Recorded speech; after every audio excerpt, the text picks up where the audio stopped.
ठीक, vitamin M में हम विटामिन एम में के अंदर हम लोग को 2 पैराग्राफ मात्र पढ़ना है। 2 पैराग्राफ, कोई ज्यादा काम आज नहीं करना है। आप लोग अपनी कॉपी जाकर के अपडेट कर लीजिएगा। किसी भी तरह की कोई लापरवाही न करें, उस कंडीशन में आपके साथ बुरा व्यवहार किया जा सकता है। ध्यान रखें, विटामिन एम चैप्टर का नाम है विटामिन एम। विटामिन एम, सबसे पहले इसको किस चीज को यहाँ पे विटामिन एम कहा गया है ये लिख लेते हैं। जहां पे चैप्टर का नाम है वहां लिखिए। विटामिन एम का मतलब है एक इमेजिनरी मेडिसिन जिससे कि मेमोरी को ठीक किया जा सकता है। विटामिन एम जो है, कहने का मतलब है कि इमेजिनरी मेडिसिन, रियलिटी में ऐसा कोई मेडिसिन एग्जिस्ट करता नहीं है, लेकिन एक मान लिया गया, एक कल्पना किया गया मेडिसिन है जिसके हेल्प से क्या होता है, मेमोरी में सुधार आता है। ठीक, जैसे जैसे आपकी एज बढ़ती है वैसे वैसे आपके याददाश्त यानी कि याद रखने की क्षमता धीरे धीरे कम होती जाती है।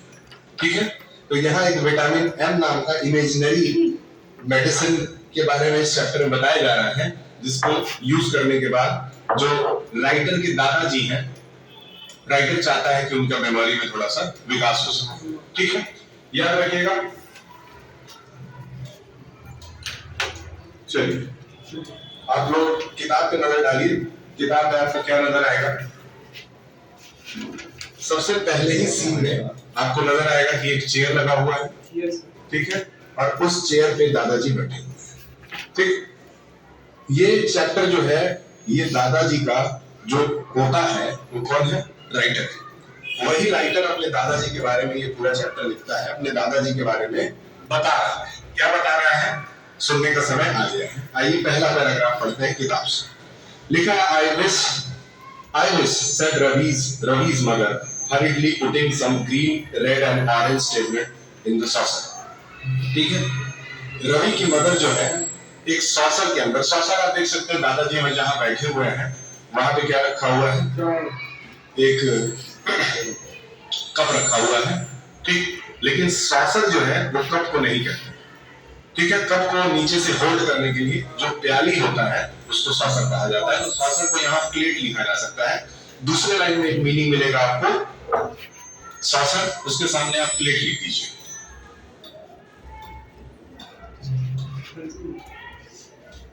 किसकी बुक है ये?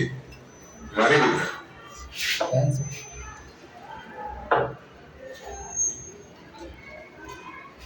ठीक, इसमें एक पहले लाइन में एक वर्ड मिलेगा हरीडली। हरीडली मतलब होता है क्विकली, जल्दी से। हरीडली मतलब क्विकली, जल्दी से। हरीडली मतलब क्विकली, जल्दी से उसको लिखना है। हड़बड़ी लिख सकते हैं। हड़बड़ी में लिख सकते, लिख दो हड़बड़ी में। ठीक है, that somebody would invent a memory vitamin B। बताए थे कि यहाँ पे कैसे मेडिसिन की बात की जा रही है जिससे मेमोरी में सुधार आ सके। यहाँ पे एक शब्द मिल रहा है इन्वेंट। इन्वेंट का मतलब होता है क्रिएट करना। लिखिए, इन्वेंट का मतलब होता है क्रिएट करना। A memory vitamin M, they would call it, and we could give it to the old peoples to help them improve their memories। Improve मतलब सुधार आना, और मेमोरीज का मतलब होता है याददाश्त। पर विटामिन एम किस लिए होता है? विटामिन एम की कमी तुम्हारे अंदर है। अभी तो 3 बार उसी के बारे में बात हो चुकी है। तुमको अलग से किसी बुला के समझा लेंगे कहीं पे। ठीक है, चलिए, तो पहले पैराग्राफ से 3-4 शब्द जो बहुत इंपॉर्टेंट मिले हैं उसको जरूर मीनिंग लिखना बहुत जरूरी है, ताकि आप घर पे जब एग्जाम के टाइम में पढ़ेंगे तो आपको इजीली समझ में आएगा। ठीक, एग्जाम के टाइम में आप किसी ऑनलाइन चैनल पे जाने के बजाय आप सीधे किताब से पढ़िए। किताब से पढ़ेंगे तो आपकी रीडिंग हैबिट डेवलप होगी, वो आपको काम आएगा यूनिट टेस्ट 2 में दोबारा। ठीक, आगे बढ़ते हैं। यहाँ पे एक शब्द यूज हुआ है, जैसे मुंह में उंगली रख करके जब हम किसी को शांत कराते हैं, है ना, वहां पे SHH यानी कि इस तरीके से एक शब्द यूज हुआ है जिसमें लिखा हुआ है पाल लास्ट में पाल है, मतलब ग्रैंड पा विल लिखा हुआ है, समझ। ठीक है, विल हियर यू, तो उसको पूरी तरह से जब पढ़ेंगे तो वो हो जाएगा ग्रैंड पा विल हियर यू, मतलब धीरे बोलो ग्रैंडपा सुन लेंगे। चलो हियर यू का मतलब सुन लेना। Said Ravi pointing to the frail. Frail मतलब होता है वीक, नोट कर लीजिए। फ्रेल मतलब क्या होता है? वीक। वीक यानी कि कमजोर। फ्रेल मतलब क्या हो गया? Weak. Weak old figure sitting in the rocking chair. देखिए चेयर की बात की गई है, इसका नाम है रॉकिंग चेयर। ठीक, एक होता है व्हील चेयर। व्हील चेयर जो बेसिकली वो पेशेंट्स यूज करते हैं एक जगह से दूसरी जगह आने जाने के लिए, अगर वो खुद से चल नहीं सकते। लेकिन ये जो है रॉकिंग चेयर, ये उन लोगों के लिए है जो आराम से चल फिर पाते हैं और थोड़ा सा रेस्ट करने के लिए ये इस तरह के चेयर्स का यूज करते हैं। जो रॉकिंग चेयर जो है वो आगे की तरफ पीछे की तरफ झुकता रहता है। देखिए नीचे जो इसमें राउंड शेप की लकड़ी लगी हुई है, इसकी वजह से ये आगे पीछे होता रहता है। थोड़ा सा रिलैक्स करने के लिए इसका इस्तेमाल किया जाता है। गार्डन में लोग बैठ करके चाय वाय पी रहे हैं, आगे old figure sitting in the rocking chair, holding मतलब पकड़ना, द न्यूज़पेपर इंचेस। इंचेस का मतलब क्या होता है? कोने, मेजरमेंट है। इंचेस का मतलब होता है यूनिट ऑफ लेंथ। ठीक है, लेंथ को नापने की यूनिट जो होती है वो इंच होती है। ठीक, from his nose to read it. Don't worry, I doubt whether grandpa can hear me. Doubt मतलब क्या होता है? Doubt मतलब होता है uncertain, जो पहले से तय ना हो। तो यहाँ बात हो रही है कि don't worry, I doubt, मुझे डाउट है। किस बात का डाउट है? कि हो सकता है ग्रैंडपा तक मेरी आवाज ना पहुंचे, वो ना सुन रहे। आगे निकलते। He doesn't hear too well, वो अच्छे से सुन भी नहीं पाते हैं क्योंकि थोड़े से बूढ़े हो गए हैं। और see too well, ना ही अच्छे से देख पाते हैं और ना ही याद रख पाते हैं चीजों को। इसमें एक शब्द है रिमेंबर, उस पे लिखिए याद रख।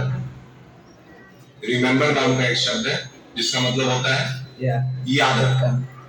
याद रखिएगा। Remember to well these days. I am glad. Glad मतलब होता है happy. Glad मतलब खुश होना। लिख लीजिए। I am glad that your holiday have started from today. Now you can look after him. Last month was she stopped and shuddered at the memory. Shuddered का मतलब क्या होता है? Fear. एक तरह से fear या tremble करना। ठीक है, हम उसको कई तरीके से बोल सकते हैं। ठीक ठीक, तो क्या है? Last month was she stop and shuddered at the memory. It was only last month that रवि's grandpa had come to live with them because he was getting too old to live on his own. ठीक है, रवि के grandpa जो है काफी बूढ़े हो गए हैं और कुछ ही दिन पहले से, मतलब लास्ट मंथ यानी पिछले महीने से ही ये इनके साथ रहने के लिए रवि के घर पे आए। ठीक, उसके पहले ये अपने गांव रहते होंगे, आपने घर पे रहते। It had been a difficult month with grandpa having to be admitted. Admitted मतलब admit मतलब भर्ती करना। लिखिए, admit मतलब होता है भर्ती करना।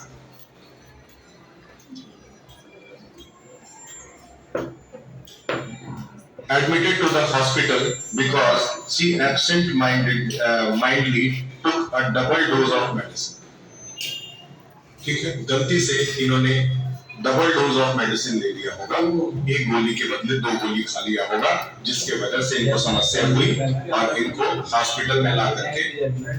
ठीक है, एब्सेंट माइंडली का मतलब होगा फॉरगेटफुली, यानी कि भूल। लिखिएगा, फॉरगेटफुली यानी कि भूल जाना किसी चीज को। Took a double dose of his medicine and then gave them several anxious moments. Anxious का मतलब होता है worried. Worried मतलब परेशान, चिंता।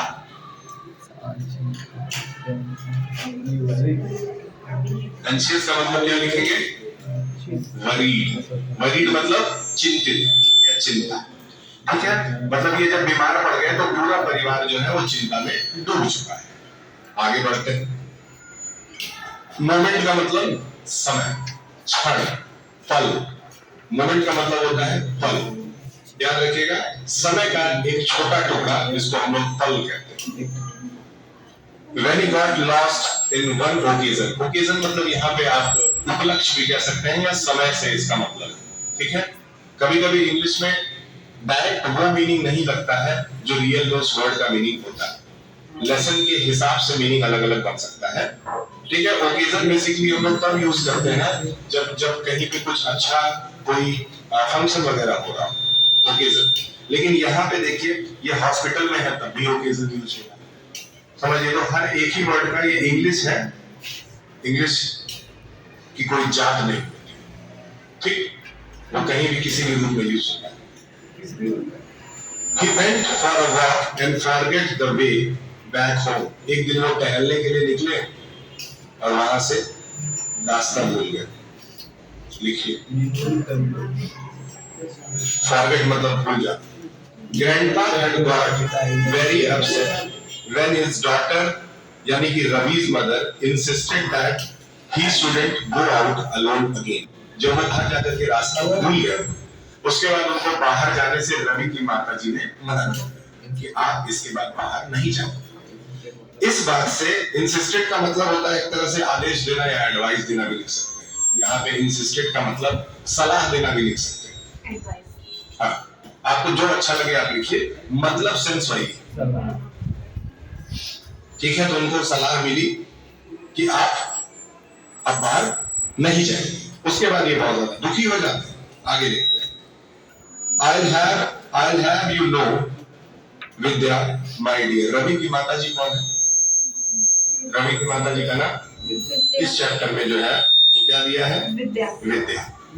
My dear, he had told his daughter with a trace of firmness that had been a natural part of his job as a lawyer। ठीक, क्योंकि वो लॉयर थे इसलिए बाहर निकलना, घूमना, टहलना, पढ़ना, ये सारी चीजें उनके नेचुरली उनकी लाइफ का एक पार्ट रही है। तो उनके कहने का मतलब ये है कि मैं बचपन से ही जब मेरे अंदर इतनी सारी आदतें घूमने फिरने की रही हैं तो मैं अचानक से ये आदतें नहीं छोड़ सकता, ठीक है। पता है ना, घर में ये सब बेसिकली होता रहता है। तो भैया एक चीज समझ में आ गया कि ग्रैंडपा क्या थे? लॉयर थे। याद रखिएगा, आगे बढ़ते हैं। That I have been looking after myself for the better part of my 75 years। As क्या है इनकी? 75। याद रखिएगा, after your mother died 10 years ago। और इनकी जो वाइफ है, दादाजी की वाइफ जो है, उनका डेथ कब हुआ है? 10 साल पहले। आगे निकलते हैं। I took over her duties as well as have been cooking, shopping and keeping house too। जब से दादी का डेथ हुआ है तो दादी की भी जो रिस्पॉन्सिबिलिटीज थी, जैसे खाना बनाना, साफ सफाई करना, घर को मेंटेन रखना, ये सारी जिम्मेदारियां जो है, बाहर जाके सब्जी वगैरह खरीद के लाना, ये सारी जिम्मेदारियां किसने उठा ली? दादाजी ने उठा ली। मतलब दादाजी बहुत काम करते हैं, अब अचानक से इनको काम करने से रोका जा रहा है, ठीक। First you force me to come and live with you in the poky little flat। अब यहाँ पे पोकी शब्द का मतलब छोटा है, और ना जैसे शहरों के घर बहुत छोटे होते हैं, क्या होते हैं? छोटे, याद रहेगा। In this horrible मतलब डरावना, horrible crowded city। crowded मतलब जहाँ पे बहुत ज्यादा आबादी, भीड़ भाड़ वाली आबादी। And then you think you have the right to forbid me। forbid मतलब रोकना, याद रखिएगा, forbidden यहाँ पे यूज हो रहा है इस शब्द का। Me to go out on my own, और तुम मुझे रोक रही हो।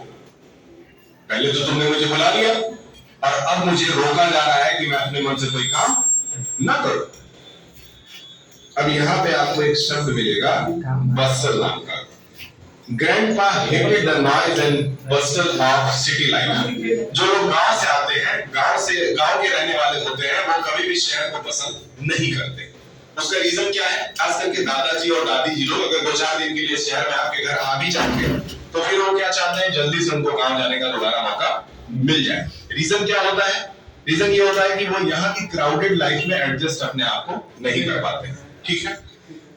लेकिन जो लोग लोकली यहाँ पे रह रहे हैं वो 4 दिन अगर गांव जाके रहें तो वो वहां पे उनको अच्छा फील नहीं होता है। वो चाहते हैं कि शहर अच्छा था क्योंकि हमें हर तरह की फैसिलिटी मिल रही थी वाईफाई के साथ। आगे बढ़ते ठीक। अब देखिए यहाँ पे एक शब्द है बस्टल, लिख रहा है ना, बिजी एक्टिविटी, उसमें वर्ड दिया हुआ है बस्टल, याद रखिएगा।